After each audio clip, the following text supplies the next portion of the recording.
And good afternoon, you beautiful people. I can see notifications going out left, right, and centre on my computer here to everyone on YouTube. Thank you so much for joining us. We are live.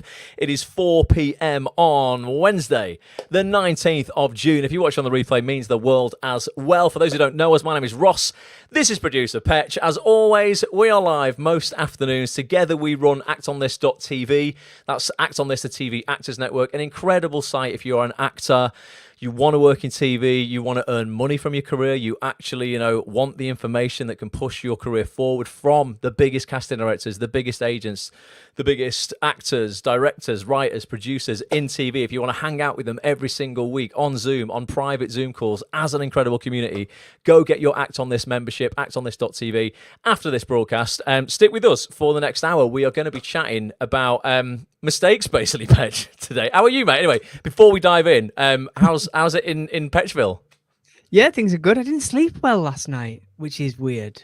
I Why? say weird. I don't sleep well anyway. Were you just too excited about doing another live stream today? Do you know what? I could not stop thinking about going live today. I was just so excited. I love it. I love doing this, though. Honestly, we decided a few weeks ago, folks, normally we would go live just for members of actonthis.tv inside the membership every single week. There's roughly 1,000 members inside that membership. So it's great. We get to go live, in front of a huge audience there. But, we thought we need to start putting out more value just for everybody, regardless of whether you're a member or not, because we kept seeing basically bad advice being put out in the industry by people who we don't think we're that qualified to give it. And we thought, you know what, we can definitely do better for free than the stuff that they're charging people hundreds of pounds for, if not thousands of pounds. So that's what we're doing. We're live most weekday afternoons, although this will be the final live of this week, because I'm traveling out of London tomorrow. But do subscribe on YouTube. Do turn your notifications on, so you'll be notified every time that we do go live. And yeah, today we are going to dive into 5 mistakes, maybe more, that we just see actors making a lot. And we speak to a lot of actors, obviously, inside the membership, but we have the privilege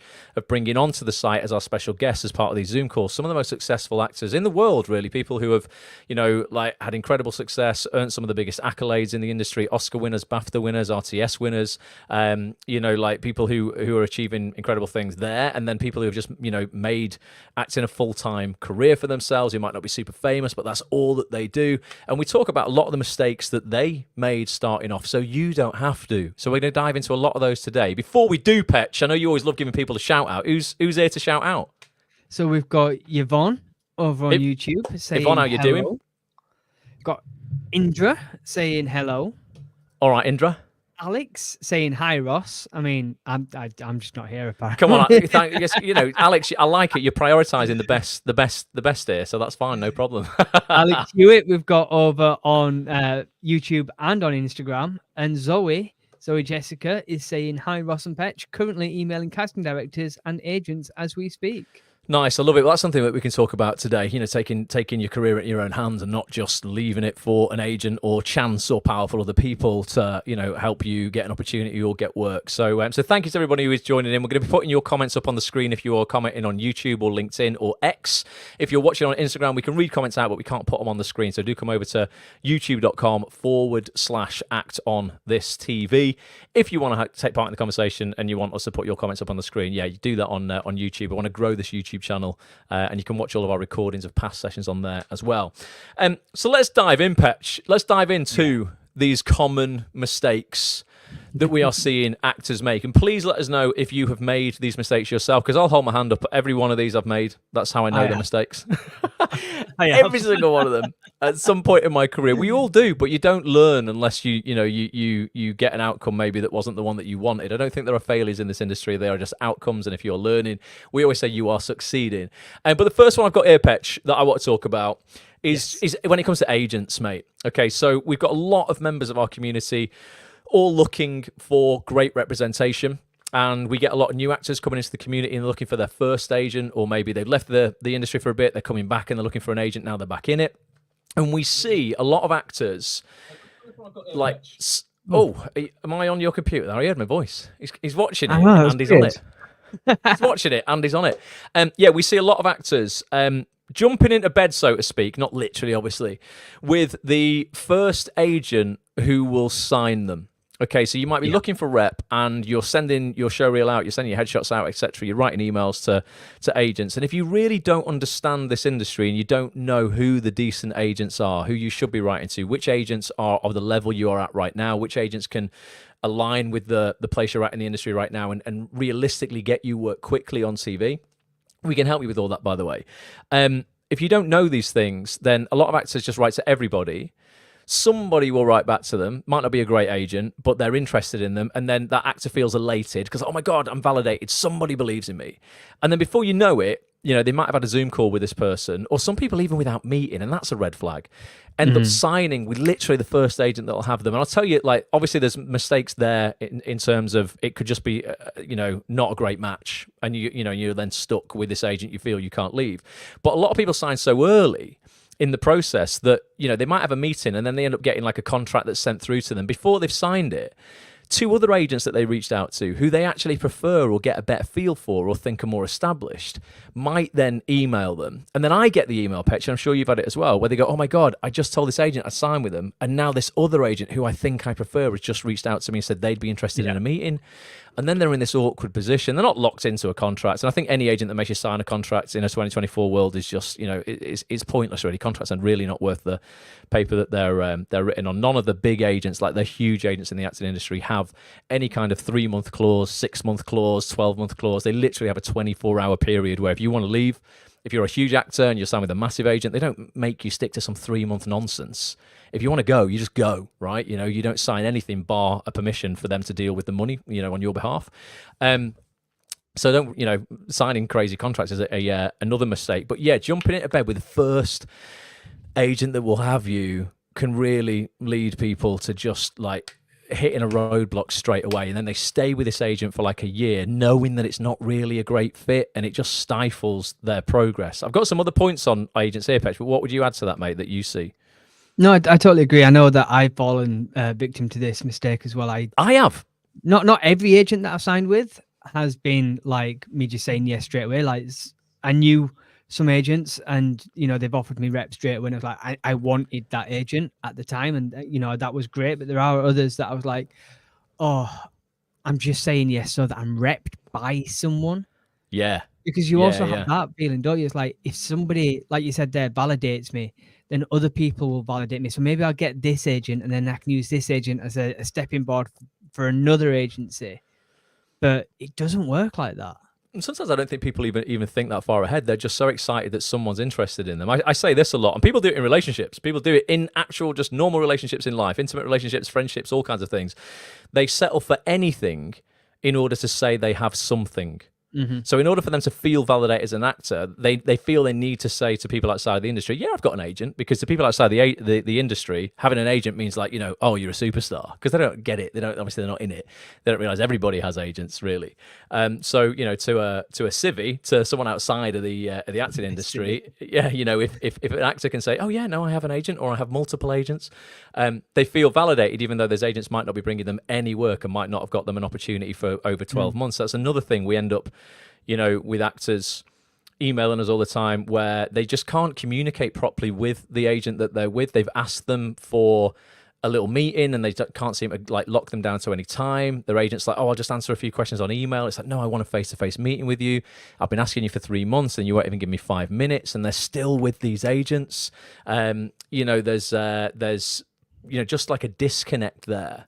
And I think, and I've done it myself. I've stayed with agents, mate, honestly, like months, if not like a year plus. When I left drama school, I stayed with an agent a year at least longer than I should have done, because I just also didn't have the courage and I didn't have the belief in myself that I was a partner in that relationship. It was almost like I felt like they were at the top of the pile and I was lucky in a way to have them. So I didn't want to leave because the fear of having nothing, was greater than the fear of staying with something, but actually still ending up with nothing, because I was getting no opportunities at all. I get this a lot. I hear a lot of people go from, they experience a lot of self-doubt when they're thinking about leaving an agent, and it's, oh, what if nobody else will take me? What if this is the only person? What if after this, I have to give up acting? And it's like, you've had the confidence and the courage to sign with this one agent, so surely that should springboard you enough to know that you've got talent to get another agent as well. Does that make sense? It's like, Yeah. People do it in relationships. If I leave this person, I'll never have a boyfriend or a girlfriend again. I'm not worthy. I'm not good enough. I was so lucky to get this one in the first place. If I lose them, oh, that'll be everything. Like my life's over. When really they're just not happy there. And actually, if they just had a little bit of belief in themselves, belief in their potential, they could get excited about the potential opportunity, as opposed to, making that fear inside their head louder about the potential problems or, abandonment that they might feel during that time. So, yeah. But there's also a lot of desperation, I find, as well, with either actors who haven't had an agent to start off with and they've been emailing like time and time again and just getting rejection after rejection after rejection, or actors who have left their agent, gone self-repped, and are now looking for another agent, and again they're emailing like several agents a week, and all they're getting back is rejection. I can feel it in the emails to me that they are so desperate that if just one person says yeah, they'll sign with them straight away, regardless of who it is. Just again for that sake of saying I've got something. Yeah, as opposed to realizing that they're super capable themselves. We've got members of our community who are not repped, who are getting TV work themselves because they are repping themselves properly. They understand the business. They jump on all the sessions we do with casting directors. I just saw in our Facebook group before. In fact, let me, because I can't remember who it was, but so we have a Facebook group, folks. You can come and join for free. If you want a membership on actonthis.tv, it'll cost you the price of a latte a week. But if you're not in a position to spend that, it's definitely the cheapest, most valuable membership in the industry. Come and join the Facebook group. At least it's free. You can ask questions in there anytime you want. But I noticed, if I bring this up on the screen before, this is the power of taking control of your career in your own hands. Facebook group, folks. That's a session we've got next Wednesday with Downton Abbey actor Rob James Collier, one of the most successful actors that I know personally. Hasn't trained in drama school, didn't do the traditional route. This guy is a hustler. This guy is incredible at taking risks, believing in himself, putting himself out there, taking control of his career with or without an agent. That's happening Wednesday, 7:30 p.m. Come and join us. That's a member-only session if you want to get access to that. But I noticed Amy here. A lovely audition just came in from Aisha Bywater's office after Thursday's mastermind. We did a mastermind session with Aisha Bywaters, 2 times BAFTA winning casting director last week.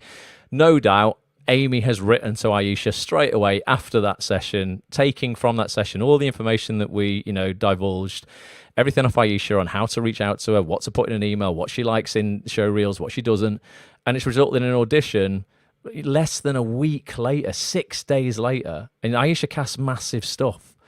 Now I don't know if Amy's reps, but I guarantee you that opportunity came from Amy, because it's no coincidence she was on the session with Aisha and now she's got an audition from Aisha. She's definitely reached out to her. So there's a lot of members of our community, who are taking their career into their own hands. They don't feel they need an agent. Like, obviously having an agent is great. You can both bring opportunity to the table, but you are so powerful yourselves, folks, when you understand this business and you don't just sit there hoping something is going to happen. Somebody's going to come and save you, because they won't. It's really important who you team up with as your business partner in this industry, i.e. your agent. So don't just jump in with the first person that will have you. So that's point number one. Just jumping on the back of that, a mistake I see with actors with agents as well going forward is they leave everything up to their agent. That's it. When you finally sign with an agent, people just sit back on their laurels and go, that's it now. My career's sorted. My agent will sort everything. And we say this a lot on Act On This. If your agent is taking, I don't know, say like 20% commission, they should just be doing 20% of the work. You need to be doing the other 80%. And that is writing out to casting directors, sending them your new headshots, your show reels, making contacts within the industry, networking with directors and things like that. It shouldn't just be left up to your agent when you do sign with an agent. There's a big onus on you as well. Yeah, you are so capable. And if you can be cultivating opportunity yourself and your agent can be cultivating opportunity as well, you get twice as much opportunity. So ultimately you work more and you earn more money from your career. Any comments coming through on point number one, Petch, before we hit point number two? Because these all feed into one another as well, folks. As we go through, like points 2, 3, 4, and 5 will make one easier, if you know what I mean. So Alex Hewitt said, we've all been naive at the start of our careers, haven't we? Yep, 100%, mate. He goes on to say that he did that with his first agent. I think he's talking about when he signed with his agent. Yep. Alex Garrick has also said, I've been through too many agents. Alex, hopefully we'll land you one that you stick with. But yeah, a lot of people have when you're carpet bombing the industry and you don't really know who you're targeting and why. It's very easy to just sign with loads of people that aren't good fits. Dominic Ryan has said, I stayed with an agent for far too long, and they even tried to guilt me when I tried to leave. Yeah, that's a common one, definitely. I hear that a lot, and that's what makes it so hard to leave, because these almost feel like these intimate relationships. It feels like a breakup, whereas the best agents, I find, also appreciate that it's a business and they want the best for their clients. And like I see a lot of agents who wave their clients off, almost sort of like, best of luck. It feels like they knew that was going to happen. Maybe they feel they've taken them as far as they could take them. You can leave an agent really, really in a nice way, where it's not sour. I mean, it's just a business. I'm sure we have all quit jobs in our lifetime. Like I know for definite I'm not at the first job I ever took. And I'm guessing most of the people here are at the first job they ever took. They had to leave. They handed in their notice, and that was all fine. It was business. This is exactly the same. If you leave Acts on this, Petch, I'll hate you forever. Yeah. Riley Stewart has said, well, I wanted to know the casting director of Coronation Street from my agent. They discouraged me as they said the casting director would see it as spam mail. Riley, it's the worst advice. The worst advice. I can send, oh God, I could show you emails I have sent to Jenny Radcliffe, who is the casting director at Coronation Street, that less than 10 days later resulted in an audition that then got me a job on the show. At least 30 of my TV jobs have come from outreach myself. My agent does great outreach. We work really well together as a team. Your own network is so important in this industry, and there's not a single casting director who we've had on Acts on this in 14 years who has not said, please write to me, let me know who you are. Obviously do it in the right way. You've really got to understand the business so you can put the pertinent information in a concise way and make it useful for a casting director. You don't want to write War and Peace and confuse somebody and just give them a job to do. You want them, to see you as a solution. But that's terrible advice. You've got to realize as well, agents, same for casting directors as well. Not all are equal. Anybody can say they're an agent. Anyone tomorrow can set up as a casting director. There are no. It's not like being a doctor. You don't have to go through any qualifications. Like, not all people in this industry are equal. Just like not all actors are equal. Just because someone has agent in their X bio or their Instagram bio does not mean that they're invincible, that they're not completely broken individuals like a lot of actors are, and not at the mercy of their emotions and fear, where they're like, oh no, I don't want any of my clients writing to any casting directors because if they don't have a good impression, they don't put a good impression out, then I'll get blacklisted as well. No one will see any actors from our agency. Just glass ceiling on their head all the time, and they're going to be butting up against that for the rest of their careers. Agents have just the same amount of fears as you do as a human being, and are just as capable of giving out terrible advice as anybody else in this industry. So yeah, there's no regulations on agents. Or there is kind of for casting directors now. If you want to be part of the casting directors guild, you have to be nominated by another casting director who is on the casting directors guild, and then only then can you have the CDG at the end of your name. But loads don't, and they just go, I'm a casting director. Yeah. And it's same with agents. There's no regulatory body that's managing that. So yeah, just really be careful. Do your research. Definitely. That's what it comes down to, is research. And Riley, if you take one thing away from this call, mate, I'm going to give you a bit of tip that probably Ross is going to hate me for. To find out any casting director for a show that you want to know about, you go to imdb.com and you type in the name of the show. Go to cast and crew, scroll down, and you'll see casting department. Your casting director will be there for any show that you want to know about who's casted it or potentially casting it in the future. Go to imdb.com and find out. Go into cast and crew of the show that you're looking for, and the name will be there. And then Google the email address. Or you come to actonthis.tv, join our annual membership, and you get all the email addresses, because I've spent over 300 hours collating them into a database for you. Free of charge. If you want to save 45 quid a year on your membership, folks, if you pay monthly on Acts on this, get an upgrade to an annual membership, save 45 quid, and you'll get the Ultimate Contacts database for free. Every single casting director, casting assistant, casting associate's email in the land, in TV anyway, is there at your fingertips. It's updated at the moment every week. Alex has gone, why would he hate you for that? Because I'm giving out free tips here, Alex. I'm trying to sell memberships. No, I don't. I know stuff like that. Finding out who the casting director is, we talk people through that all the time. Like how you can find out who is casting, not necessarily who is casting what right now, but who has cast stuff in the past. This is knowledge you should have. You shouldn't have to be asking agents for it and stuff like that. This is stuff you should absolutely, every decent actor who wants to be in control of their career should be doing themselves. Like, you should have an encyclopedic knowledge of this stuff. If people join Acts on this and they join all the calls with the casting directors, you will develop this really, really easily. You'll know who's responsible for what, which casting associates are with which casting directors, which casting assistants are in which offices. This is all stuff that I just think the most dangerous actors know. Because then they can every day be doing outreach themselves and cultivate an opportunity.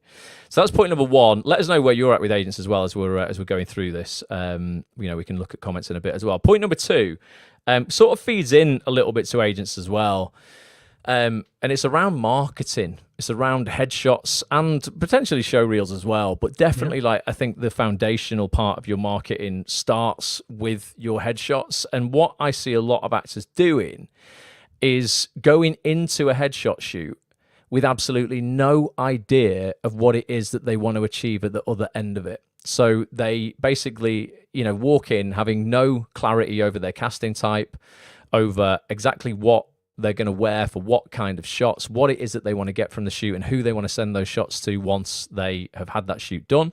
So say, for example, Riley, you knew that your day player type, for example, was, I don't know, authoritative professional. So say, like, the copters, not helicopters, the coppers and the doctors, or the copters, the coppers and the doctors, it could be the consultants, the teacher, those authority types that you see in serial drama, like Coronation Street, like you mentioned.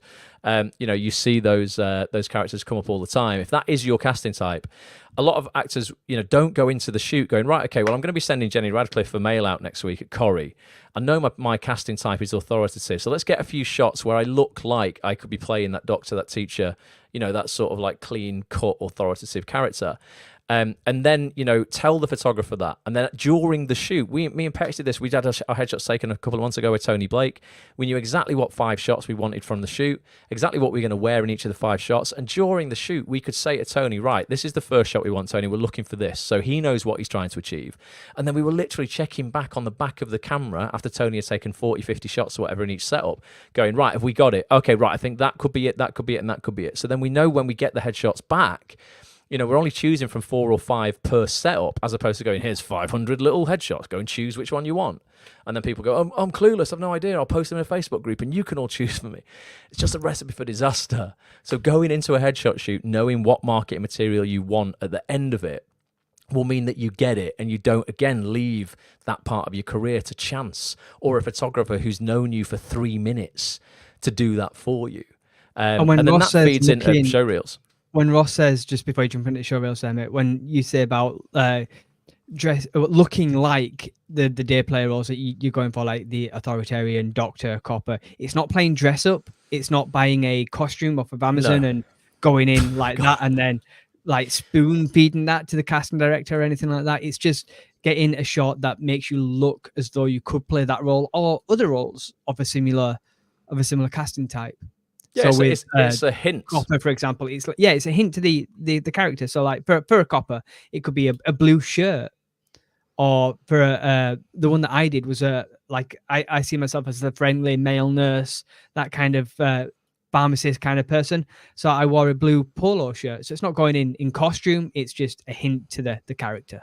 Yeah, it worked great. Honestly. Yeah, and you'll find it. You can double up. So for the consultant. For, I don't know, a DCI and for a teacher, a clean, crisp shirt and a blazer, can double up for all of those roles. You're just looking for that shot that just covers across the board. Yeah, you're not putting scrubs on and a police hat in your headshots. Please don't do that. That would definitely be a big mistake. But yeah, it's getting clear on your casting type, not thinking you can be everything to everyone, particularly at the start of your career. It's getting clear on who you're going to approach with those shots once you've had them taken, and then obviously you're going to include that headshot, like one of your main headshots, that shows you really is your main casting type at the front of your show reel.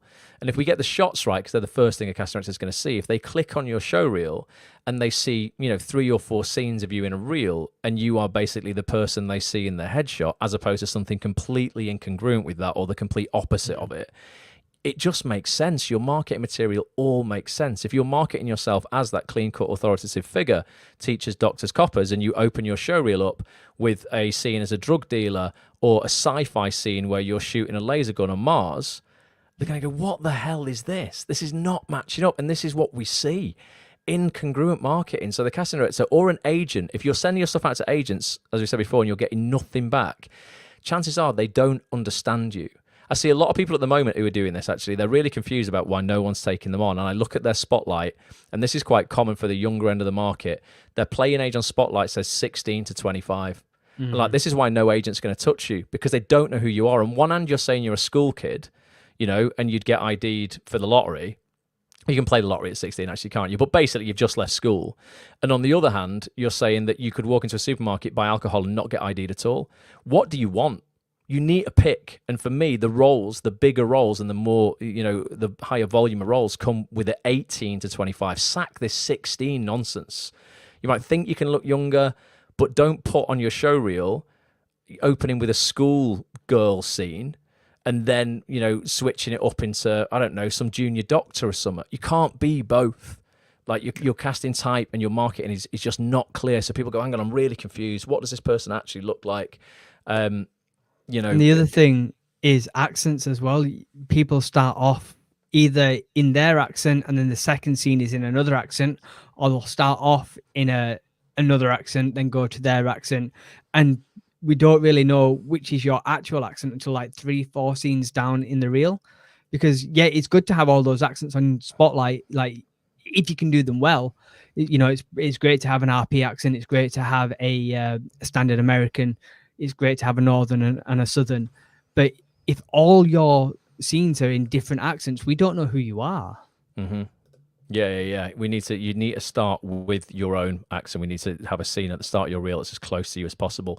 Alex has got a point about a session we did with Daniel Edwards many moons ago, where he was talking about headshots. And I do think that this is relevant. If I can find it, Alex, I'm going to play that out for everybody. It was a while ago. I don't think this session's actually on the main website anymore. We have got an incredible podcast with Daniel Edwards. He's an Emmy-winning casting director, casts some massive shows, and he's just brilliant. Basically, very open to seeing new faces. Will champion people if he believes in them. And he thinks that they get it and they understand who they are in the market.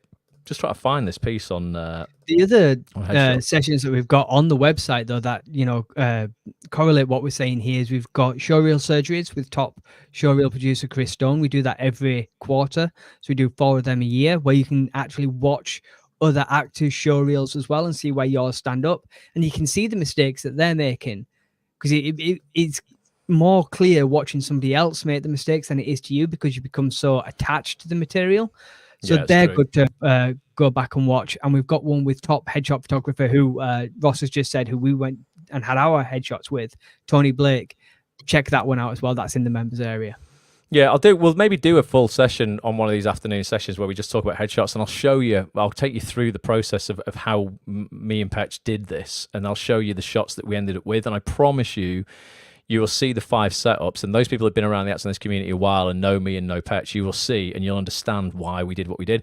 I have got this little clip from Daniel Edwards. I'll play it out now, Petch, just dead quick, because I think it is an interesting one. And cheers for the reminder, Alex. I'll take us off the screen, and I'll just play this a second. I think, like a lot of actors, I get really overthinking about headshots. I don't know. Do you have any advice? Like, what do I do? Why? Especially your generation. You guys are the selfie generation. You are so I know. It's like, if ever there were anybody under the age of 35 is completely aware of their own image. This is something that is so important that all actors get a handle of at the beginning of their career. Because this, you're going to have a photograph taken every year, every year and a half, every 18 months. You have to understand your image. You are your own business.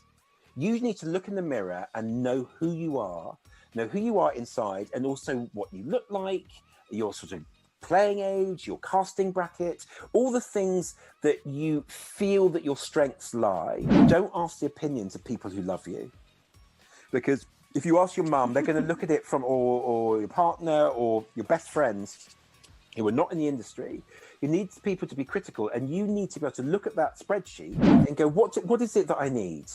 And then you look along, because if you know what you need, you're going to see it. But if you don't know what you need, suddenly you're just looking at all of these images of yourself and you're just going nuts. Yeah. But you stop and go, okay, this is a business. So when you have your photograph taken for professional reasons, what is it that you want to say? But also a good photographer will be able to guide you with that. And if you've got an agent, your agent should be able to guide you with that. If you haven't got an agent, then make sure you go to a really good photographer.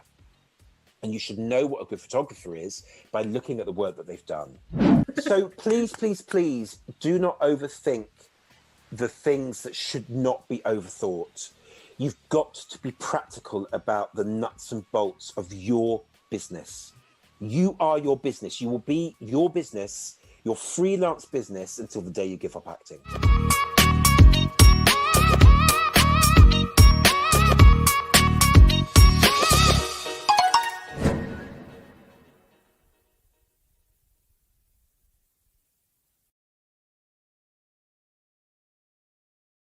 Boom. And if you want to join sessions like that every single week, get an Act On This membership and you will be able to talk to the biggest names in the game. But that's so true. It's what we bang on about all the time. Stop playing this helpless little, I'm lost, oh, everyone else figure it out for me.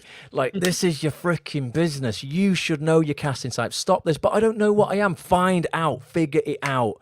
You've got to suffocate those excuses, because it will absolutely be stopping you from marketing yourself properly. Agents won't understand you. Casting directors will not understand you, and you will get no opportunity. If you've been writing to agents for 6 months, no one wants you yet, it's because they don't know what you're selling. That's just the brutal reality of it. So please, like, let's start going into headshot shoots knowing what we want to get out of it. But this is it. This is like one of, again, going back to the theme of the thing, it is mistakes. People come out of drama school or just come into the business, just come into the industry, watching films and things like that, and going, well, all these actors are playing all these different roles. And in drama school, I was playing all these different roles. So as an actor, I should be able to be everything and anything to anyone. It's just not true. Yep. Not at the start of your career. No, absolutely. And for most, not at any point in your career. But most people, and even some of the most successful actors in the world, you look at them, you know what you're getting with them. Casting directors know exactly what they're going to get when they put that person in their project. They can rely on them. They know they will deliver that one thing, and they will deliver it really, really, really well. And then that makes people feel confident in, employing that actor. Don't at the start of your career particularly confuse people by trying to be everything to everyone, because one, you're not, and if you think you are, you're just not going to be doing anything particularly well. Let's get you roles at the start of your career, the first 5 roles in your career at least. My first 12 roles were all pretty much playing the same person, Petch, weren't they? They were all doctors, coppers, businessmen. Still to this day they are, pretty much still to this day. They're still within that genre that I play in all the time. That's what people come to us for. And the other kickback I get on this, that being one of them, the other one is, but I don't want to be typecast. Well, I don't want to be typecast. Yeah, well, at the moment you're unemployed, you're earning no money whatsoever. So do you want to be not typecast, unemployed and poor, or do you want to be typecast a little bit, that you're going to be the great doctor, copper, businessman that they can employ time and time again and actually earn money from your career? Again, I might be sounding harsh, but this is just true if you want to earn money and work. No, it's so true. And let's not forget what Peter Hunt said. 14 words in Hollyoaks will get you £1,000. Yeah. So being typecast for £1,000, I'll do it. For £1,000 for half a day's work, yeah, there's a lot of people here who would love to leave a month of their day job to do that.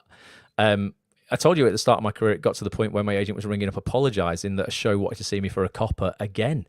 But I was like, Jane, I will play this all day long for £1,000, £2,000, £3,000.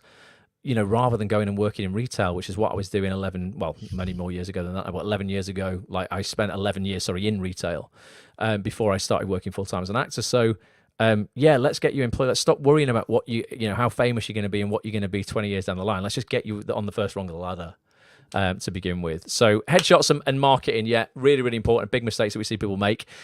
3, this kind of ties in as well. We are sort of building on each one of these. 3 is just a trend that we see that we kind of want to suffocate. And it's not asking you to go and spend loads of money. There's a shit ton of rip-off merchants out there in this industry. There just are. We cover that quite a lot on these sessions. But there's also a lot of quality people out there who will provide showreel services, headshot services, coaching, workshops, that sort of stuff, that really is worth investing decent money in. But what we see a lot of actors complaining that they want everything basically cheap or for free. And yet on the flip side, they go mental at anyone in this industry asking them to work for low pay or free. So it's a complete double standard. It's like, I'm an actor, I should get paid just like a plumber, like anybody else. And yet you won't stump up good money. You have to spend loads for headshots. Tony Blake's 170 quid. But rather than going to someone for 50 quid, your mate down the road, Dave from the pub, who's got a camera, investing once in Tony is way better than investing 3 times in cheap people. Same for twice. Or more, yeah. An Act On This membership, £6.75 a week.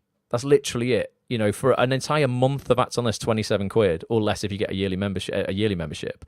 And your actors will go and waste 60 quid on a 2-hour workshop with a casting director. You'll get 14 hours of coaching at Act On This, plus access to the archive of everything. But people are like, oh yeah, but I don't have the money to invest in that. And sometimes I'm like, you've got to suffocate that excuse of I'll do it when, because you sometimes need to do the thing to get yourself to that place where you think you can do it. So that might confuse people. But I use that analogy, Petch, of being in the gym.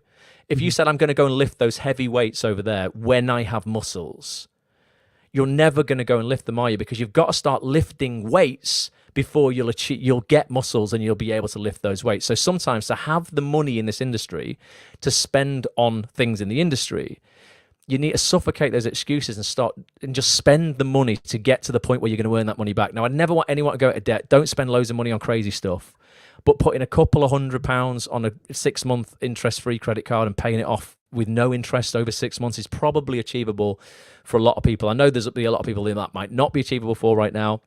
So you've got to pick wisely. You've got to really pick your battles with the money that you are spending, but don't be afraid to invest a good amount of money in quality as opposed to trying to cut corners. That's a mistake we see a lot of actors make. They try and cut corners and they regret it. They'll get headshots they hate, a showreel where the sound is awful. They'll spend 60 quid on a workshop that was completely pointless. They just, I don't know, they want a quick fix. It's a bit like diet pills. People just want to take a pill and lose weight. They don't want to actually do the reps. Do the hard work. The thing, the common denominator in this, and I know we're going to move on to the next one in a bit, and it kind of ties in with that as well. But the overarching theme throughout all this is you are a business. You are a business, so you need to invest. It's in your business. Invest in your business. Invest in yourself. It's not I'm spending this money on a jaunt or a day trip out, or I really want that Lego set, so I'm gonna save up. Maybe I get it. No, this is your career. Any other business has outlays, initial outlays. Every other business has overheads. So be like those other businesses and invest in yourself, because your showreel and your headshot, I always say, I like your portfolio, your calling card. If you were a plumber, going back to your plumber analogy there, Ross, and I was trying to get clients, I wouldn't be showing them like the half-assed jobs that I've done, of the leaky sink, of the overrunning toilet, of the cracked tiles. I'd only show them my best work. Yeah, you won't go, well, I could go and get some really nice pictures done of this brilliant bathroom that I've just installed, but that'd cost a little bit more money, so I'll just go and get some pictures on my iPhone of this okay job over here. That'll probably do. You wouldn't do that. You would absolutely go, what's the thing that's going to get me more clients moving forward? And when you look at yourself as a business, for me, when I'm spending money on headshots, so I'm getting a showreel scene, I already know like how I'm going to market it before I've even had it done. And thus I can predictably, not guarantee because nothing's guaranteed, but I can predictably expect a return on that investment. I know what it's cost. And I'm like, right, okay, well, if I use this and I get it in front of Peter Hunt at Hollyoaks, I get it in front of Jenny Radcliffe at Corrie, or whoever when you're starting out in your career, and I can land that one, day player role, I've got my money back, or I've doubled it, or I've tripled it already, because that's anywhere between sort of £550 and £1,000 when you're doing half a day's work on one of those serial dramas with just a couple of lines. You know, so you know, if you expect to be in an industry where you're gonna get paid, you know, thousands of pounds for just a few lines, you can't expect to be able to get there for free, and you shouldn't have to pay anything. You shouldn't have to actually invest in stuff properly. I mean, people. I was speaking to somebody yesterday. I won't say who, but this is an actor who's very established. I can't tell you the amount because it was basically they've got roughly 18 lines in a very large franchise, and the money that they're getting I can't tell you the amount, but it's multiple hundreds of thousands of pounds. 18, and they've got 18 lines. And I'm like, and this person deserves it because they have hustled their ass off for 20 years. They're a great actor, and they've always invested in themselves from as long as I've known this person. You know, there are vast rewards out there for people who really commit and look at themselves as a business and go, right, I am going to do this, and I'm not going to, you know, just dabble and muck around. The other analogy that's just coming to my head now is, okay, maybe the plumber analogy doesn't work for you guys. Let's put it into an analogy within the industry. And let's say it's a film. You wouldn't put a trailer out of all the rough cuts, of all the rough shots that have just been taken that day, and there's no CGI, there's no editing on it, like the audio is rubbish, the color hasn't been graded or anything like that. You wouldn't use that as a trailer to bring an audience in to watch that film. The same way as you wouldn't just use the in-camera photos that have just been taken.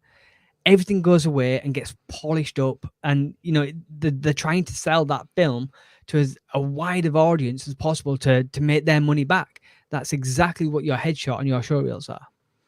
I love this. Thanks, Alex. Says, Axon, this is the best value for money thing in the industry. I love your analogy there, though, Petch, because that's true.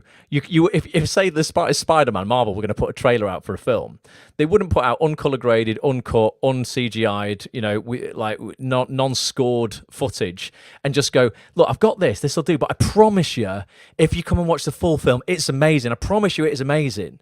And that's what a lot of actors are doing. They're going, look, here's just a load of mediocre stuff, but I promise you, if you give me an audition, you get me on set, I'm going to be amazing. It just doesn't work like that in any other walk of life. Just like watching, I mean, it's good to watch behind the scenes stuff, but if their marketing was just Tom Holland running around with those pajamas with the little balls on so that they can CGI the costume over him, you'd be like, what? This is Spider-Man. Are you sure? He's got some tennis balls strapped to him. Amy, I love it, says a musician wouldn't expect to sell gig tickets before putting out any music. Exactly. And before putting out any decent music as well. Amy, that's the thing. They wouldn't go, oh, well, I'm out of key on this one, but I promise you, if you come to my gig, I'm going to be perfect pitch. They wouldn't do it. So, you know. Ed Sheeran did. Ed Sheeran spent years just busking and living on people's couches, and there's YouTube videos of him, and he wasn't good when he first started out. He was bad. No, he wasn't great. Yeah. Look at him now. That. Yeah, it's but yeah, don't like, you've got to invest in quality. Now, again, as I say, you've got to do your research because there is a lot of shit out there, you know, and we talk about that a lot. Please, I just saw people this morning, and I've not looked into it properly, but I see a lot of people selling this American dream. From the past, I can guarantee you, I've seen how they sell these things. Actors in the UK, come over to LA and we'll introduce you to all these casting directors, and we'll do it across a week, and you can live in LA for a week, and it's thousands and thousands of pounds, and the sell is quite hard. It's quite heavy. It's like, this is 10 grand, and what they'll do, they'll send you emails going, it's half off until tonight. Like, and then it'll be, no, honestly, you've got to get in tonight. Do you want us to sign you up for tonight? Tomorrow it's going up from 5 grand to 10 grand. I'm like, that's bullshit. Nothing worth 10 grand you can sell for 5 grand the day before. You just can't. That's just really shit marketing tactics. You will never, ever see me discount an Act On This membership because it is worth far more than £27 a month. It should be like £97 a month. But I want to make it as accessible as possible. I will never flash sell it, 60% off, 50% off. Occasionally we'll do a trial where people can get a discounted membership for a set period of time, but then it's full price forever. There is no way where I go, if you get it now, I'm going to knock off half price forever. Because I'm like, that's just terrible marketing. That says to me that I don't value my own products. And if you do not have an O1 visa and you do not have a green card, an O1 or a green card, you cannot work in America. Don't let them sell you this nonsense dream. And It's also, like- if you're not part of SAG-AFTRA, you can't work on any union thing over in America either. yeah, and and you that's don't a just, lot of money. yeah, and you don't just get to just sign up to be, you know, a member of SAG. You know, like if you don't know what you do in this industry, it's so easy to get ripped off. So you've really got to research what you're buying, but do not be afraid to invest decent money in the good stuff. And, you know, ask other actors, ask us, you know, get testimonials from people that aren't just made up testimonials on people's websites. Speak to people who have really done that program that you actually trust. You know, there's an awful lot of stuff out there that you can get ripped off on, but don't be afraid to invest in the good stuff, because it will absolutely pay dividends. And you should look at everything you invest in as like, well, what is the potential return on that investment? Mm-hmm. You know, and if there's a return there and it seems likely, go for it. I've had to do that many times in my life. I quickly just want to jump on the end of point number 3 there, when you said they will kick off massively when asked to work for cheap or for free. This is actors. Yeah. I'm not going to sit here and say always work for free, always work for cheap. Like that's not what I'm saying. But I'm saying there are times when working for cheap and working for free will benefit your career. You've got to look what you're going to get out of it. And the guest that we're having on next week, I believe he did exactly the same thing. Didn't he go and work for free doing Lewis Arnold's thing at the director's course that Lewis Arnold was on? And then later on down the line, Lewis becomes a massive director and puts Rob in The Long Shadow. Yeah, I mentioned this yesterday. Yeah, so Rob James Collier. I'll play the trailer in a second before we go on to point number 4. That's because Rob's going to be with us next Wednesday night. You'll know Rob as Thomas Barrow, the once evil, now nice butler in Downton Abbey. He's been in loads of stuff. He led Ackley Bridge as a character called Martin Evershed.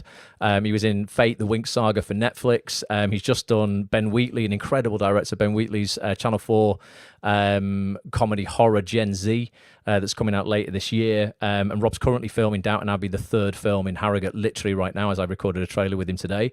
He's made significant money out of the industry. Going back to that thing I said before, Rob's another one who's made really good money out of this industry by committing, taking risks, investing in himself, just taking himself really seriously in terms of his brand, his reputation, and not dabbling, not mucking around, not leaving anything a chance. Rob's a bit of a control freak. He loves taking control of situations. And yeah, he worked when Lewis Arnold, one of the best directors in this country, when Lewis was a student, Rob went and volunteered to work with some students on Lewis's course. Lewis said, listen, tongue in cheek, if I ever get anywhere and I can give you a job, I will.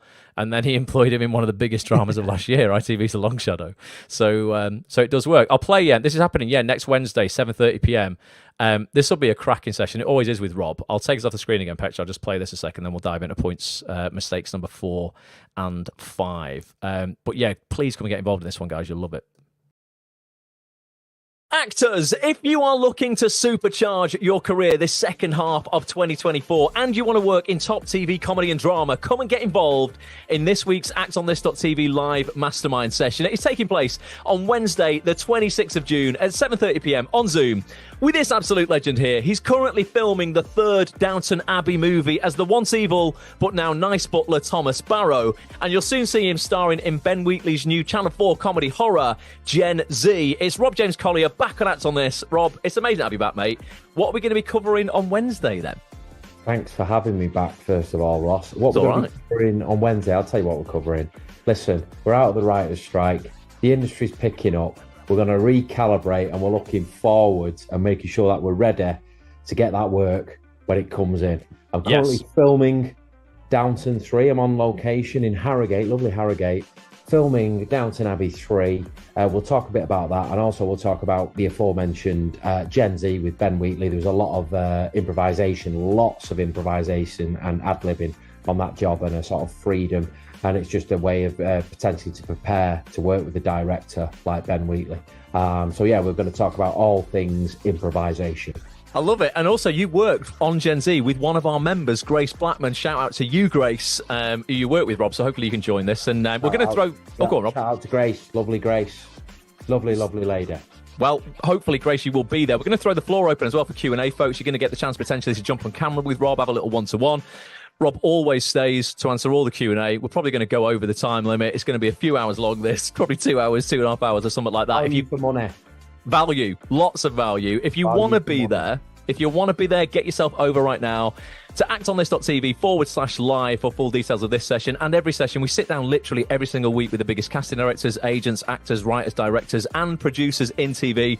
The best people in the game, basically. So actonthis.tv/live. Go get your seat. And then, Rob, a little bit of pressure on you. I ask every guest this. You've been on before. You know it. But why don't actors want to miss this session in particular? Why don't actors want to miss this session in particular? Come on. Because I'm in it. Yep. Is that enough? I'm no good at selling. I can't sell myself. I'm too humble. Right. I'll sell Rob for you. Rob is honestly one of the most successful actors that I know. The guy never trained traditionally in drama school. He has got everywhere he has got through hard work, effort, patience, tenacity, and also you're going to find out the audition story for Gen Z as well, which I think will blow you away as well. Rob is the king of taking risks and having them pay off. So if you want to learn that, you want to get courageous and then capitalize on that for the rest of the year, be there. actonthis.tv/live. That's exactly what I was going to say. Exactly.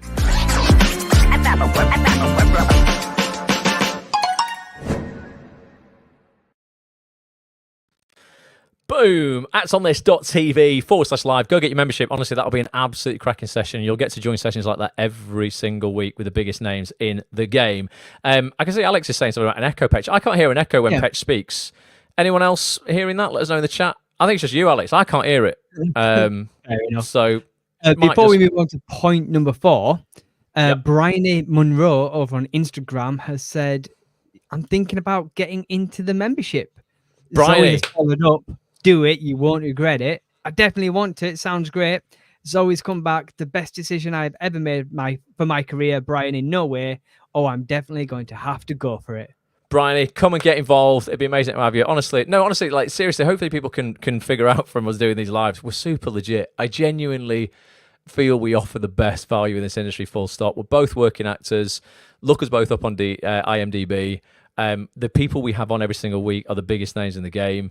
That's no coincidence. Like, they all endorse what we do here. We've been doing this 14 years. We've got the most supportive, motivational community of 1,000 actors in the industry. We have a community hub. We do meetups. We do something called Rapid Fire Friday, which is a Q&A session every other Friday that you can jump on with me and Petch, as well as our live calls. Everything's recorded. We do podcasts. The value you get is absolutely insane for an Acts on This membership, where you see other people charging 65, 70 quid for you to go and jump in a room with 25 other actors, perform in front of someone for 2 minutes, and that's it.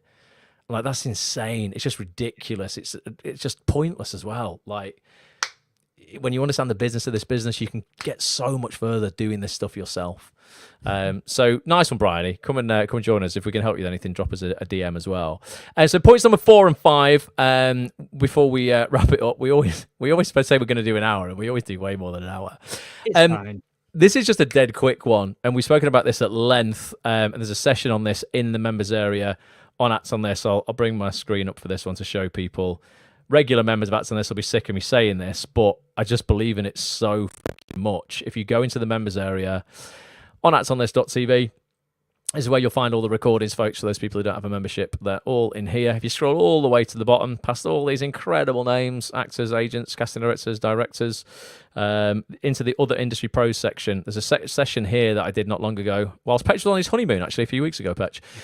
You need to catch up on this one. It's titled Save Hundreds of Pounds a Year Going Self-Employed with Top Actors Accountant Glyn Jelly. Now, I've mentioned this so many times, so I'll just be brief here, but for those people who don't know, regardless of whether you are earning money out of your acting career yet or not, okay, say you've come to the industry today, you currently, are just spending money on your career. You're not earning anything. No one's employing you professionally. You literally are just spending and hemorrhaging money. You're buying headshots, you're buying show reels, your equity membership, your Act on This membership, Spotlight, all these things. You might amass £3,000 worth of debt this year in terms of, You're investing in your career, not hemorrhaging money. You're investing. You're investing, but you feel like you're hemorrhaging money. You feel like it's just spilling out of you. And you're like, oh my God, I'm just basically just outlaying money. But yeah, you are right, Petch. You are investing in your career. That's absolutely fine. Okay. Like, you should register as self-employed for that very reason. Okay. If you register as self-employed, what you can do with all of those losses is you can actually offset them either against future profits. So say you offset £3,000 worth of what would be deemed losses by HMRC this year. That means for the first £3,000 of acting work you get paid for, you pay 0 tax on it. Or what you can do that's even better than that, if you're registered as self-employed, you can offset what you have spent on your self-employed status against the tax you are actually paying in your full-time job. So if you have a full-time job right now, 40 hours a week, I don't know, down in Tesco's, you're paying X amount of tax a year, you can offset the £3,000 you're spending on your self-employed status against that tax you're already paying, and you can save real money. I mean, that'd be like £600 you would save this year if you spent £3,000 on your career, on your acting career. And no one knows this, and I don't think like anyone promotes it or the government even want you to know, because like they just want to take your money. But this is real. So you can register as self-employed if you want to do it yourself. Glyn, if you get a membership to Act On This, Glyn, who's my accountant and Petch's accountant, if you're an Act On This member, Glyn will set you up for free. And then if you want him to do a tax return for you, he will do your first year's tax return super cheap at 175 quid plus VAT. So it's like 200 quid basically. And he will save you way more than 200 quid. You know, and you know, like your Act On This membership is tax deductible, Spotlight is, Equity is, any classes, any workshops, your headshots, your show reel. Yeah, it's all tax deductible.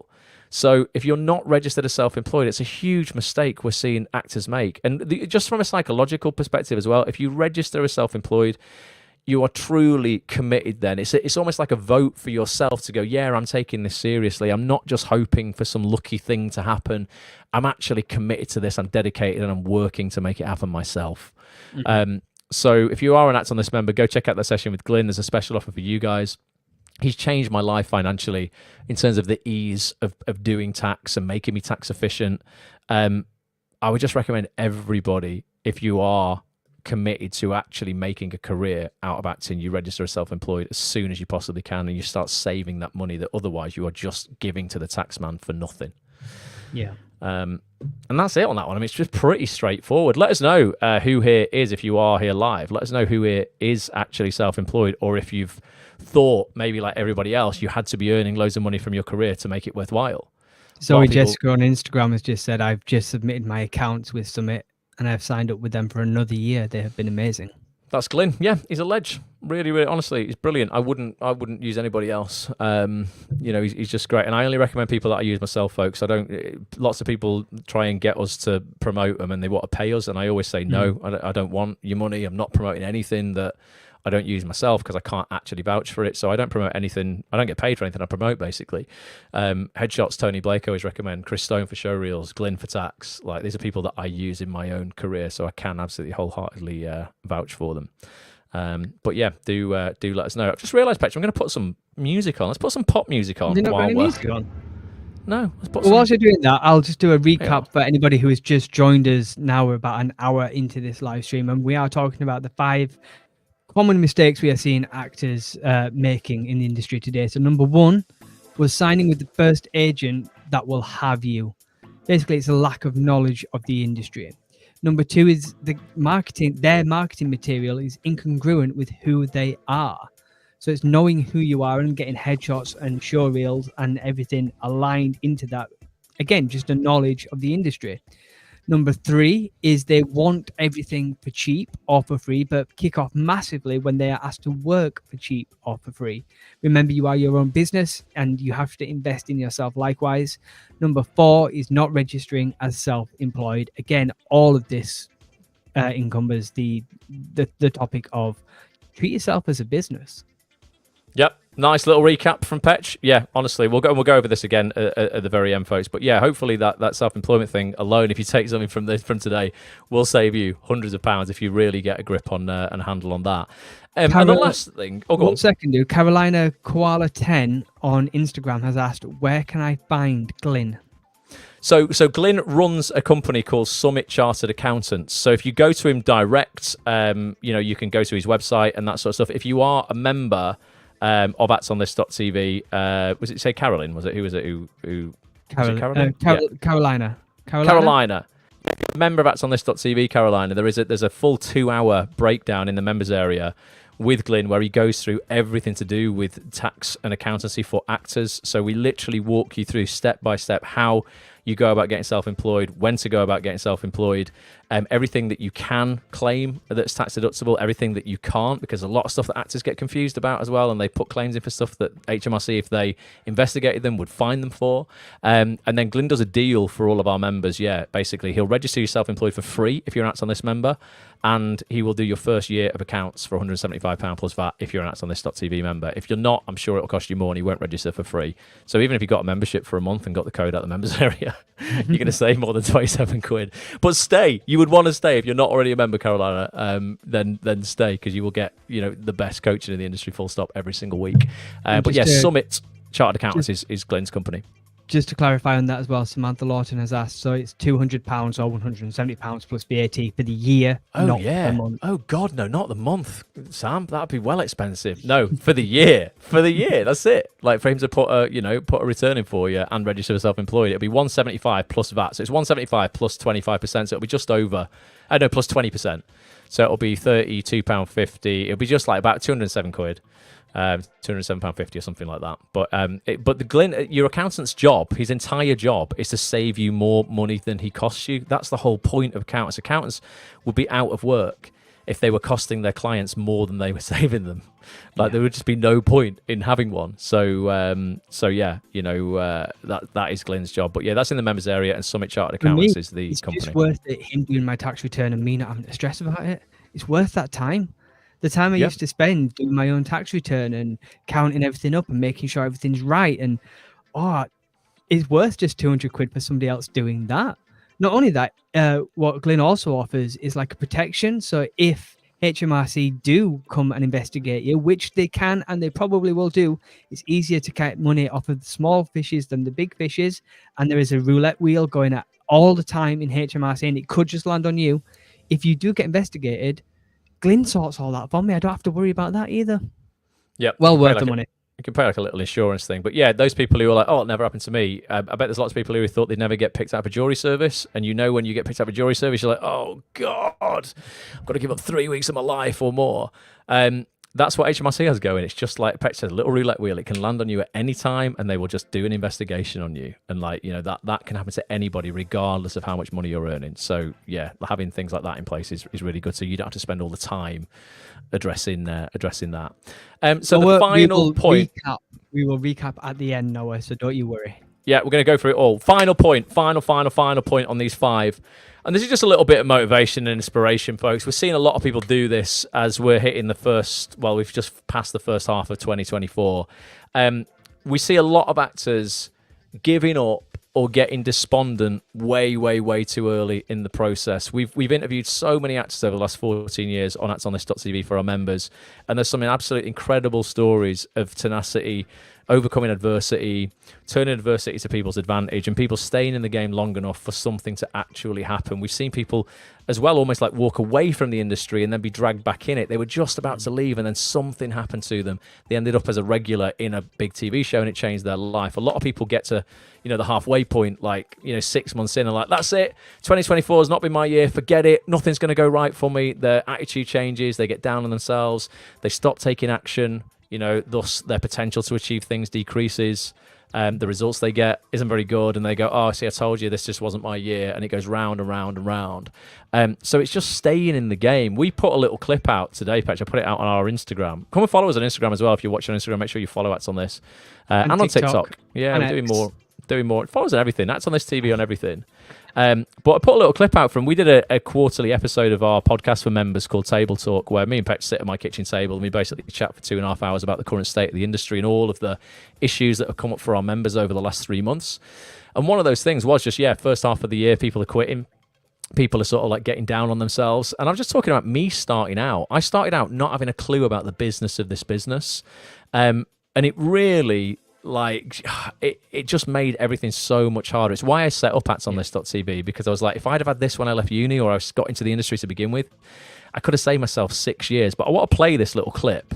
It's only like 45 seconds or something, just to show you, that it's kind of par for the course for everybody. When you're first starting out, things don't happen quickly. If you know the business of the business, things can happen much faster, and we can obviously help you with that. But for me, it was many, many years. I'll just play this little clip, Petch. Hopefully this will work.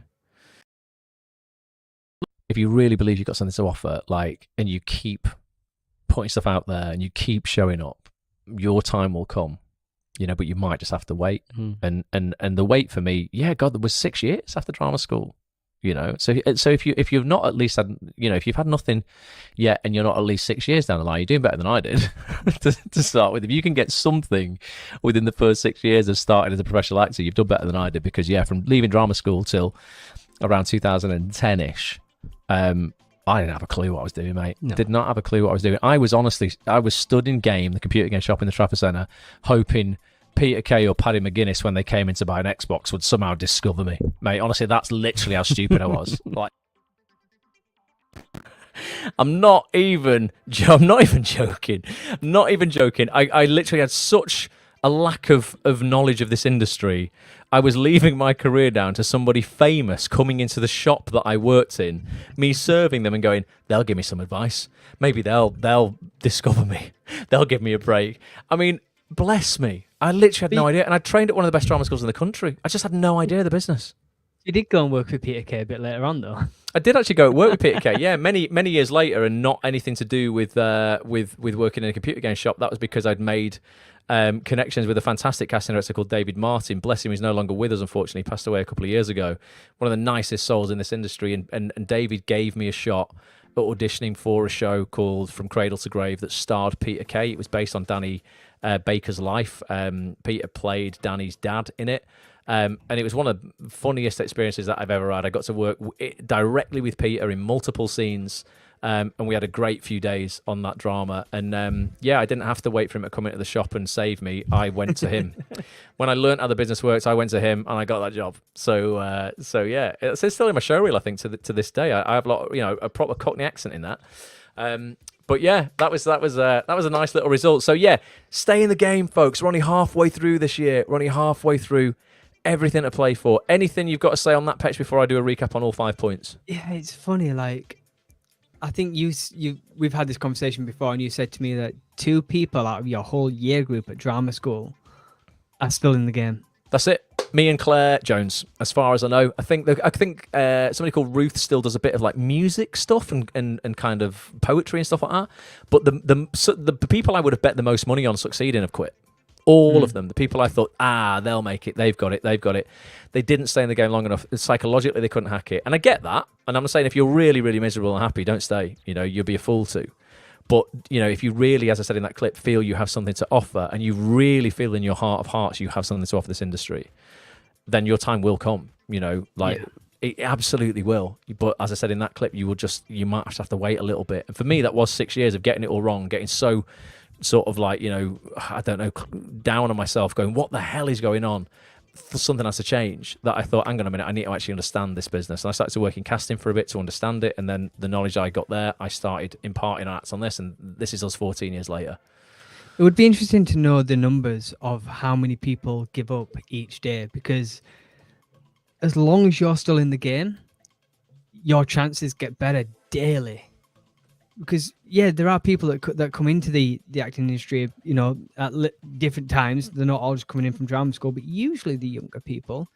So the older you are and the longer you stay in the game, the more jobs are going to come your way, because there's 100%. Just not as much competition anymore. So just keep staying in there, and it's all right to take a break.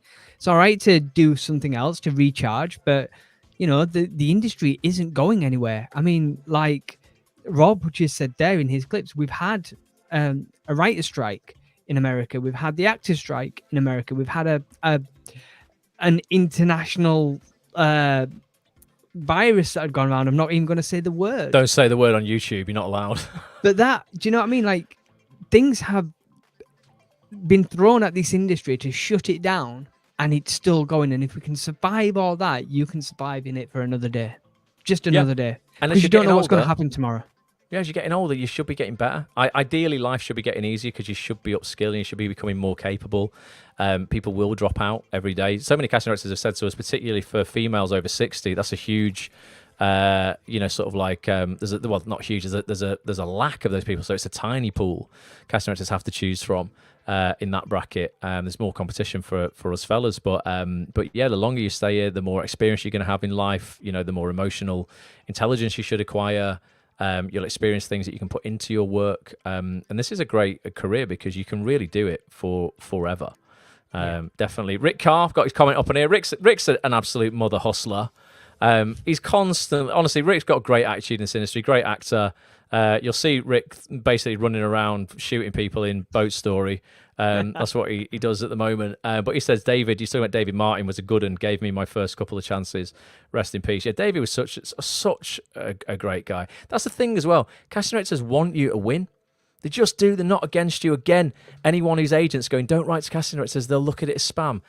Do one, dickhead. It's such bad advice. Every casting director, generally becomes a casting director because they love actors. And they're only as good as everyone says to us. Sophie Hollands has said this.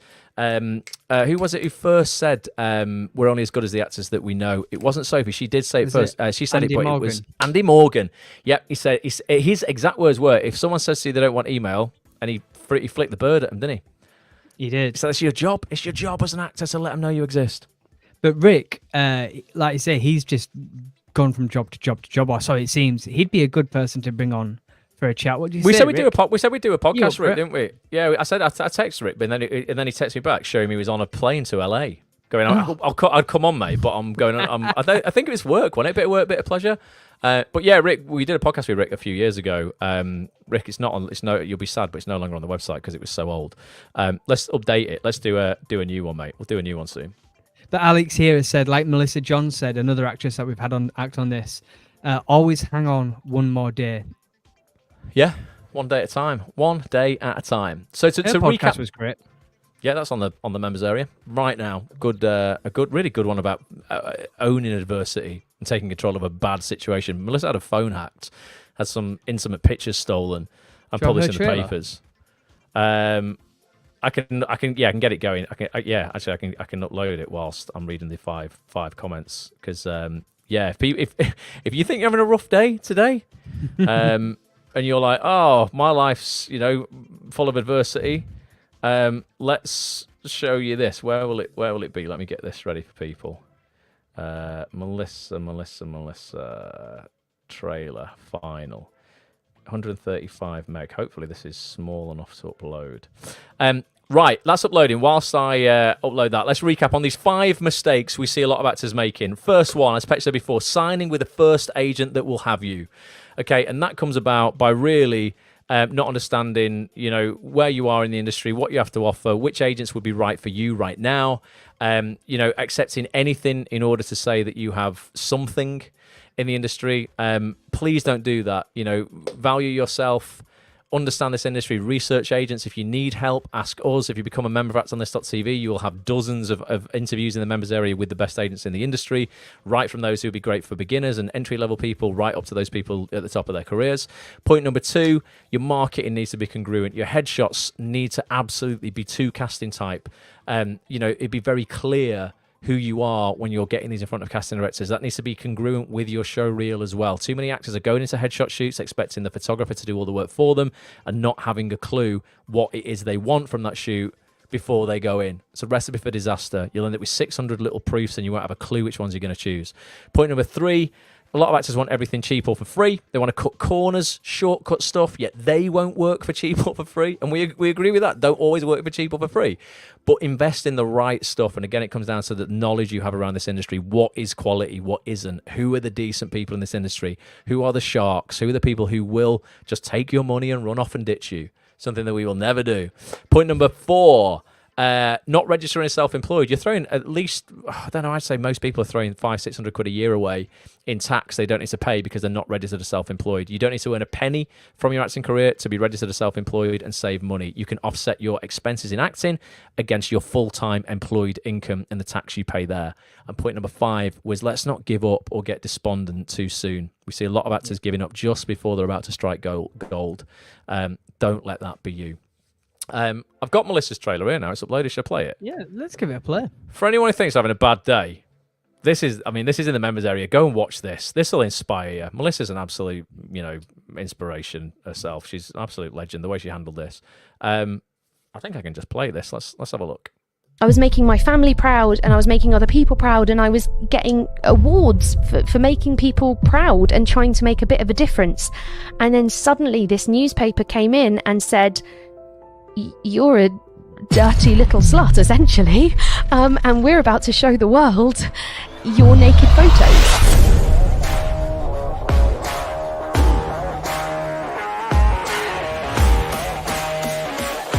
What do I need to know about you as a child that would help me understand the woman in front of me today? I was born without my right arm. Having a limb difference in the real world was the thing that was sort of like emotionally killing me. In the acting world, it was the thing where I was able to kind of, I guess, not fully hate myself, because I was able to love myself through acting. We created Triple C, and then specifically a strand of Triple C called DANK, the Disabled Artist Networking Community. We won the BAFTA Special Award for our dedication and our services to changing the industry. Let's see disabled creatives winning awards for their exceptional talent for years to come. Blue Monday, January 2018, you had another phone call from your agent. The Sun have called, and they've got hold of naked photos of you. It's going to be in the newspaper with a story. I had never read anything quite as disgusting as I read that day. This like fire in my stomach just started to burn, and it got stronger. And then I called my nan. She said, they've messed with the wrong girl, haven't they? My main aim was to turn this into a TV show. Not allowing yourself to be the victim. You've definitely been the victor in this situation. Just hang on one more day. Every single day, think, I'm going to hang on one more day.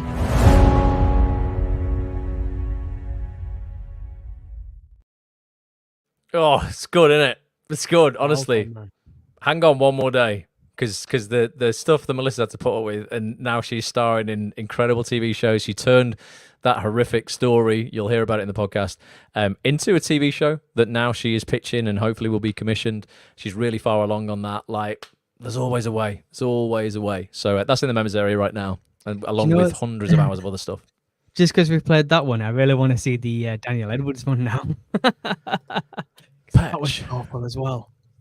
Do you want type Daniel in the chat if you want me to play another trailer out of another powerful trailer? I'll see if I've got it.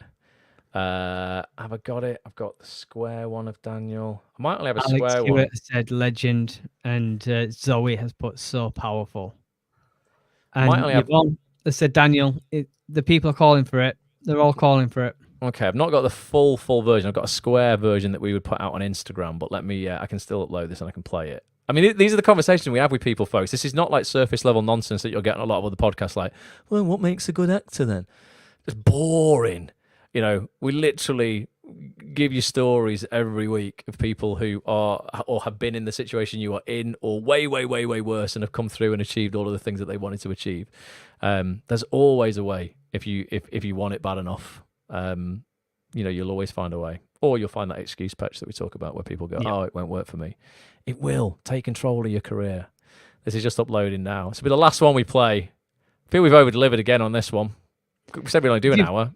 I know. But if you've got any questions, quickly pop them in the chat. And once Daniel Edwards' trailer's finished, we will do as many as we can before Ross really has to go.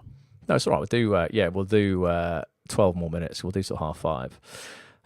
Right, I think I've got this. Let's take the graphics off the screen again, so that's not in the way. Take you and I off. Daniel is a Emmy-winning casting director, one of the nicest casting directors in the industry, very to the point, doesn't suffer fools gladly, will champion anybody who is empowered and wants to do the work. And is someone who you should absolutely be vying to get on the casting radar of. This is Daniel Edwards, and this podcast is in the members area on actonthis.tv as well. Here we go, Petch. And she looked at me like I was the most despicable, disgusting thing that she'd ever seen. And she went, "You stupid big." And the Emmy goes to High Every single person from the LGBTQI plus community around the world who've taken this incredible show to heart. It gets better. We see you. Thank you so much. 17 years ago, I was a cocaine addict. course I was. I left school like an absolute mess. Came out of acting and I went into casting, and I've made a career for myself with my sobriety. So without the trauma, I couldn't have had the right, I'm going to grab this. Obviously, there's loads of people like, listen, this is game changing. I want to be a part of it. I want to be in touch with Daniel's team, potentially be on the radar for any kind of casting. They don't even know who's in your team. If you want me to take you seriously, I need to know that you understand how it works. I wish I could see more actors come into the casting room who are just happier. I get so many emails from actors just questioning whether they should be with their agent. They think that we don't deal with your agent. That's bullshit. It is hard. It is never, ever, ever, ever going to be easy. Enjoy the process. Otherwise, as I've said 1,000 times, why the fuck are you doing it?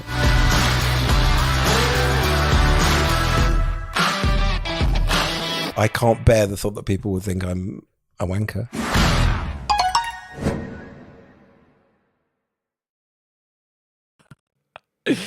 Daniel's brilliant, really, really good. Another one that's in the members area. It's full of value. Let's do some Q&A then, Petch.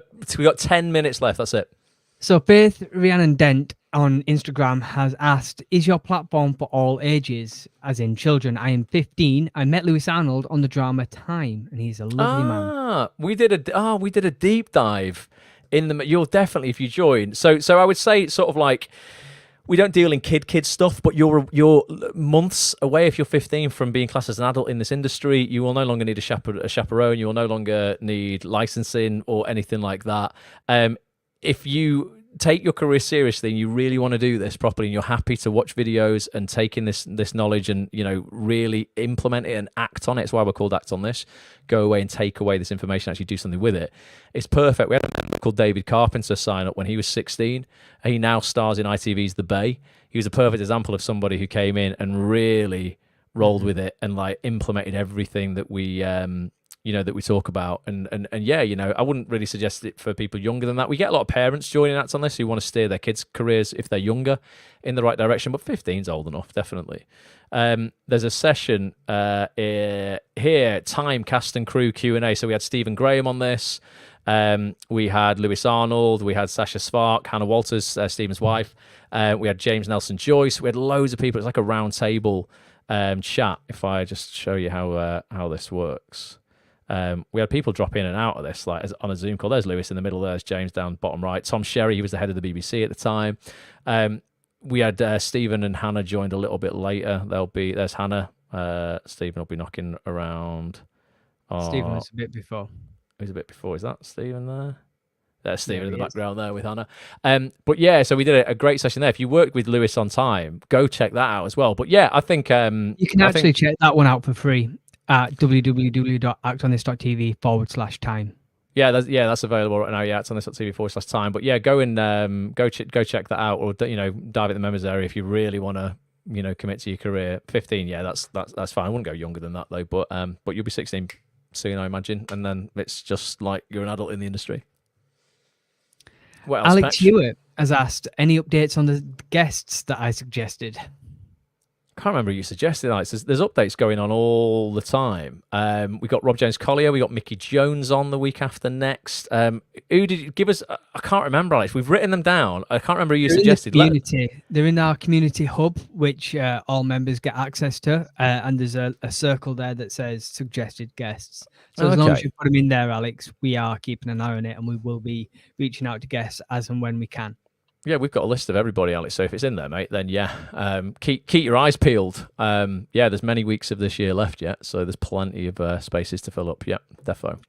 A comment that came through a bit earlier when we were talking about agents, Jade Morris MMA said, I was so excited to get my agent and then didn't get a single job through them in 2 years. Hence why I thought I should just lie about being Northern, as I was convinced it was that. Oh God, there's a lot to unpack there. But yeah, if anyone's with an agent and they've had nothing for 2 years, you've waited way too long to do something about it. You shouldn't have been with that agent, or you should have been having conversations with that agent at the 6-month mark, just to say, right, what's going on? It can take a few months to get you established. If you sign with an agent recently and you've been with them for 3, 4, 5 months and nothing really has happened just yet, that's still okay. As long as your agent is working for you. One thing that we recommend actors do. Just not that often. Once a quarter is enough. And if your agent is a true business partner, they'll be more than happy to do this for you. You can ask for your submissions list, which is basically everything they've submitted you for on Spotlight. Now, it's not going to encompass everything because sometimes people will submit you manually for stuff. An agent might talk about you to a casting director on the phone or via email. So not everything's going to be included, but anything they've submitted you for via Spotlight will be on your Spotlight submissions list. So if you ask for this once a quarter from your agent, it's not checking up on them. You're not like, oh, I'm checking you doing your work. What it's giving you is it's giving you qualitative data that you can act upon yourself. So if you see yourself being submitted for good jobs, then you're happy that you're with that agent. You're like, right, we're on the same page, being submitted for the stuff I want to work on. But then it shows you what you've not been seen for. So say there's a casting director you really want to get in front of and you know you've been subbed for them 3 times within that quarter. You can go, actually, you know what, right, I need to make some outreach to this casting director. And you're not outreaching, you're not reaching out to them and saying, hey, I've noticed I've been subbed in, why haven't you brought me in? We don't let on that we know that. You just reach out, like introducing yourself, updating them on what you're doing, sending them the latest cut of your reel. So the next time you get submitted, you're in their mind. So getting access to your subs list is really useful. So you should be doing that regularly from your agent. Any agent that doesn't want to give you that, I think, again, is insane because it's a great tool for you to use responsibly. They should trust you with that if you are responsible. So I wouldn't have waited for that 2 years. I'd have been getting my subs list and stuff and having chats with them before that. In terms of being northern or anything like that, I don't know exactly what you mean by that, but like it doesn't mean if you're in the north you've got to sign with a northern agent. If you're in the south you've got to sign with a southern agent. What I took from that was Jade lied about being northern, saying that they were northern when they wasn't because they thought that was the reason they weren't getting any jobs. So if they said that they were northern, they'd get more jobs. Right. You've got to be authentically you. You can't lie to get jobs. I might be wrong, but that's what I took from that. Yeah, I don't know exactly what you mean by that, Jay, but yeah, there's absolutely no bias towards, more northerners getting work or more southerners getting work. Like we live in a world where loads of Londoners live in London people, southern people can easily live in Manchester, vice versa. Jade is I am northern, so maybe lied about being southern.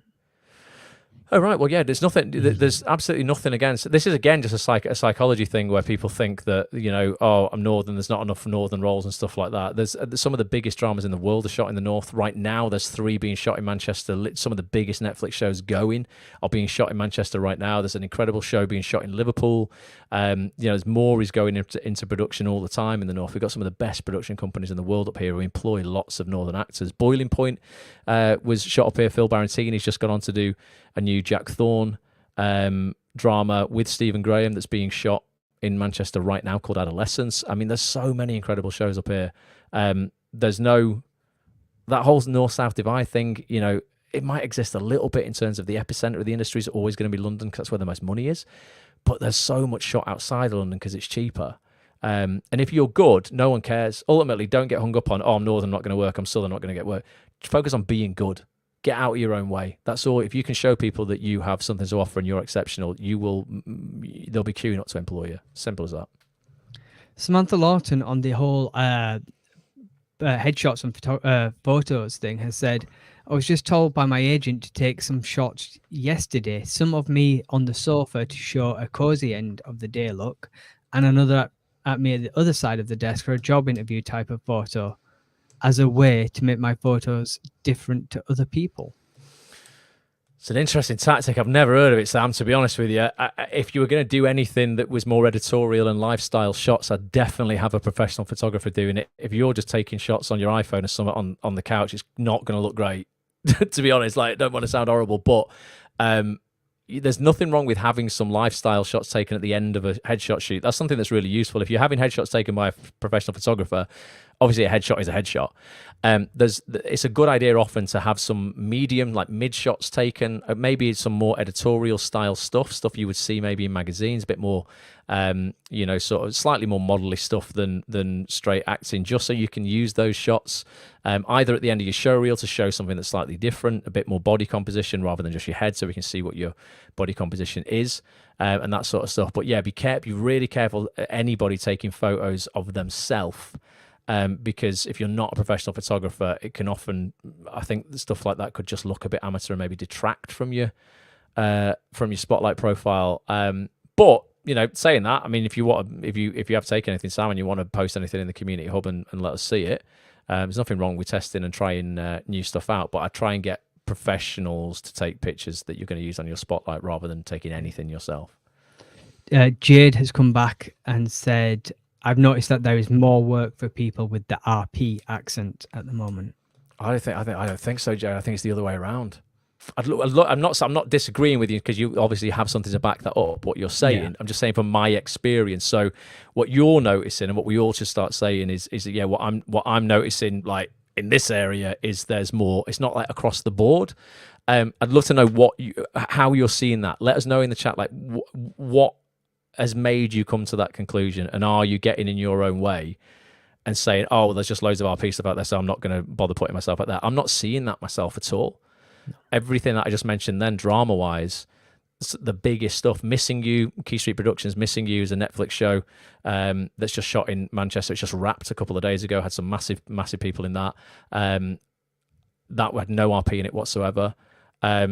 Lazarus, I guess, might have had... Did it have RP in it, Petch? We were at the read. Not RP, just... There was a couple of professional people in it, like psychologists and stuff like that. I mean, but there was loads of northern and southern, just normal everyday voices in that. Adolescence, there's an absolutely load of northern people in that, as well as some southern. Barring things like Bridgerton and Downton Abbey, for example, I've not really heard RP a lot on TV. No, I'm just thinking of the biggest shows that are out at the moment on Netflix. Baby Reindeer, didn't hear any RP in that. No, that's what I mean, like Bridgerton. But it's Bridgerton and the Downton Abbey film. I mean, Downton doesn't go anymore, so it's Downton's just but the Downton Abbey film, that's it. That's not like a massive show employing loads of people. Now it's got the regular cast in it, and they're pretty much all done in there. But don't take that on as a belief. There's so much work out there for everybody of every accent. Honest to God. Samantha Lawton has said, it was a friend doing it with my camera, but I know what you mean. And has asked, has anyone else had the same? As anybody else's agent asked them to do these kind of photos? I have never heard of that, Sam. But if it's a decent camera and your friend is a photographer and knows what they're doing, there's no harm in trying stuff out. Just don't pepper your spotlight profile with loads of different kind of shots. Be specific with what you choose. But yeah, it's definitely not a strategy that I've heard of. It's for an agent profile rather than spotlight, is what Samantha has said, and she will get a photographer in when she can afford it. Know what you said earlier about actors not wanting to work for free, but for me, got laid off recently, so can't. Yeah, well, just saving up, innit? Doing stuff when the time is right. I don't know what you mean by an agent profile rather than your spotlight, but yeah, if your agent's asked for something and they're trying something out that's a bit different, give them what they asked for and see what comes of it. Yeah. Back on accents, we seem to be on accents at the moment, which is good. This conversation needs to be having. But Carolina here has said, not so much European accents. Again, all the read-throughs that we've been to, there's been European actors. Yeah, honestly. European accents. Yeah, I've not been to a read-through for any big show in the last 2 years where there's not been European voices in there. Honestly, and sometimes even European languages as well. So the show that I just was talking about in Liverpool called This City Is Ours. A lot of that is filmed out because they're on location in Spain. There's real Spanish people that they're actually employing some local talent over there as well to play those roles as well. I can't think of a drama that hasn't had that. Again, what can happen? We can all, if we're not careful, start fighting for our own limitations. We can all start saying, I'm not working because of this. I'm Northern, I'm a man, I'm European, I'm not in vogue right now, I'm not popular. And what it can do is it can just stifle, one, our creativity, two, our motivation to put ourselves out there. And we just will find excuses as opposed to finding solutions and then just being proactive and putting stuff out there. A lot of people have said to me in the past that, if I'm not Northern, I can't be in Coronation Street. And I was like, one of the regular characters in Corrie a couple of years ago was Romanian with a very heavy Romanian accent. She played Leah, I think was the character, or Alina, I can't remember her name. It was an actress called Ruxandra, and I can never say her second name. But she was in Corrie for like 2 years. Very, very heavy Romanian accent. You know, and I guarantee you, she could have easily gone, there's no point in me writing to Jenny Radcliffe at Curry because I'm Romanian. No one's going to employ me. Like, we've got to get out of our own way. There's loads of work for Europeans. I had my voiceover agents on as well just 2 weeks ago in the members area. Anyone who wants to get into voiceover, I suggest that it's an area of the industry you look at. There's an awful lot of work in it. I've earned more money out of voiceover this year than absolutely anything else. Tens of thousands of pounds out of voiceover. And there's a huge amount of work for European actors doing either translation work in terms of voiceover. You know, they might be translating an English script into many European languages, so they need native speakers. There's loads of work for European people in voiceover. The voiceover gallery, this is my voiceover agents. We did a 2-hour deep dive with them on getting signed by a voiceover agent, voice reels, everything to do with the industry. And they were crying out for European voices. You know, so it's not just screen work. There's loads of work for actors of all nationalities in all areas of the industry. Again, we've got to start thinking more positively and getting out of our own way. There's loads of work out there for everybody. I think that could have been one of our 5 mistakes that people make, that actors constantly make. It's just getting in their own way. It's as I say, like, you know, the world will argue for your limitations for you. Please don't do it for yourself. Honestly, you don't want to get in your own way and start arguing about why it's not going to work for you, because it's just going to stop you from doing anything. You know, or it really will, like, just stifle any motivation you have to really put in the work, put the effort in, because you're going to go into every situation thinking, oh, it's not going to work anyway, unless you're not going to give it your all, and of course it won't work. But if you're good, it comes down to that. If you're good and you have something to offer, simple as that, and you can show it to people in this industry, you will work, regardless of your accent, your age, your gender, your ethnicity, disability. There's work out there for everybody. I think there was once a time in the industry, like way back when, where you had to look a certain way and sound a certain way and do, like, act a certain way for you to get jobs. And that isn't the case anymore. If you can watch TV, film, commercials, whatever, and see someone who looks like you and sounds like you and acts like you doing what you want to do, then you know that you can do it too. And even if you can't be the first, somebody was the first person, you know, who was a wheelchair user on TV. Someone was that, you know, George was one of the first presenters that I've seen with Down syndrome. You know, there are certain minorities where it might be a little bit harder, but it's not impossible. Be the first person to do it. If you, again, feel you have something to offer. I used to get massively hung up on, you know, my eye condition. I'm losing my eyesight, so I hid it from the acting industry completely for years. Didn't want to tell anyone about it because I thought, oh, it's just going to stop me getting jobs. And then when it got to the point where my eyes had deteriorated to a point where I couldn't hide it, I had to tell people about it. On some occasions, I got jobs for that very reason. And those that I haven't got for that reason, people accommodate me and you know, don't exclude me based on that. You know, they try and help, you know, with access requirements to make me employable. So yeah, we've all got our thing that we're hung up on, but very often you're just getting in your own way, as we said. So get out your own way. Get out your own way. Get out your own way. Get out there. Bloody ask for what you want. Show people why they should employ you. Show people what you have to offer. Yeah, and good things will happen. I promise good things will happen. We'll talk all about it on Wednesday with Rob as well. He's faced loads of adversity in his career and his life, and now he's, you know, starring in some of the biggest stuff in the world. Yeah. Carolina's asked, do you guys review demo reels on your platform website? If you're talking about show reels, Carolina, this is what I was saying earlier about the showreel surgery. We do this once every quarter with top showreel producer Chris Stone. If you head into the members area, you'll see the past 4 sessions up there already. I think we've got a showreel surgery coming up in September is the next one. Yeah, it will be. I'll show you. So in the members area here, so at the very bottom again, we have a quarterly feature, called Showreel Surgery. So we do this live where we play out 5 members' showreels. Chris, who's, in my opinion, the best showreel producer in the UK, will critique them. We'll go through everybody's reels. And you can see us playing people's reels out here. Chris is critiquing them. We'll try and do the best we can to give you advice on how you can edit it to make it better. We walk through an 8-step formula for creating a cracking showreel. And then another thing you have access to on Act On This is the community hub as well. So every member has access to this this community feature. It's private. It's just available for members. It should load in a second. Here we go. And there are in here. There's the ability to post. There you go. There's Josh who's posted his reel. You can post your reel. You can ask for feedback from people. I mean, this is a buzzing community of 1,000 people in here. So people are on hand to to watch your stuff. Yeah. And give you advice 24 hours a day, basically. Pretty much, yeah. Nice. We've gone over a bit, Petch. Any more, or should we wrap it up? It's been a long one. I think that's all the questions that have come in at the moment, Russ. Amazing. Right. Well, there you go. Hopefully you found that useful, folks. We won't be live on YouTube again this week, but we will lots of times next week.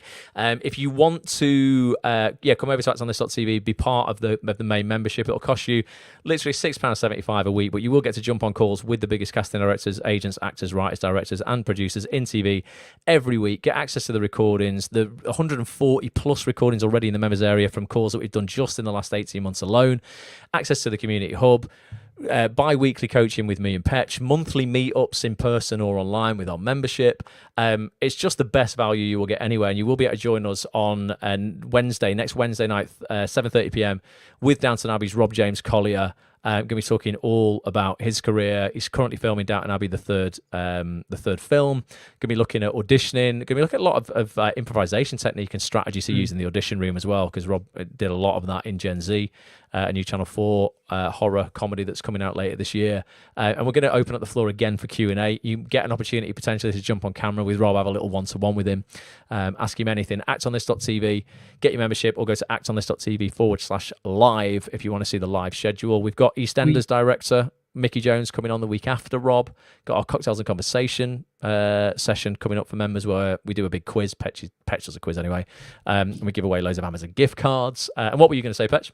We do have 3 sessions out there for free at the moment. If you just want to try us out, and see what we're about, see how these sessions are run and things like that. There's the one that I mentioned earlier, which is www.actonthis.tv/time. That's the roundtable with Lewis Arnold, Tom Sherry, Sasha Swartz, Stephen Graham, Hannah Walters, plus many others.